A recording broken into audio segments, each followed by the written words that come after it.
Keep your posture tall and your inner core engaged by pulling the muscles below the belly button inwards toward the spine. Wrap a resistance band around your upper back. With your belly on the ball, stand your hands and feet. Secure the band on the floor with your opposite hand. Reach your index finger forward with a thumb up towards the wall on a slight angle out, then come back down. Repeat this 10 times for 3 sets on each side.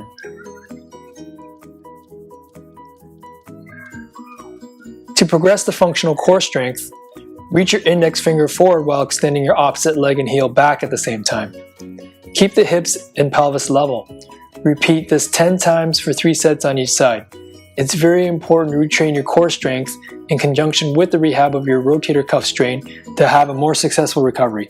This is a great functional exercise to help you get back into many sports such as rock climbing, ultimate frisbee, volleyball, basketball, or swimming.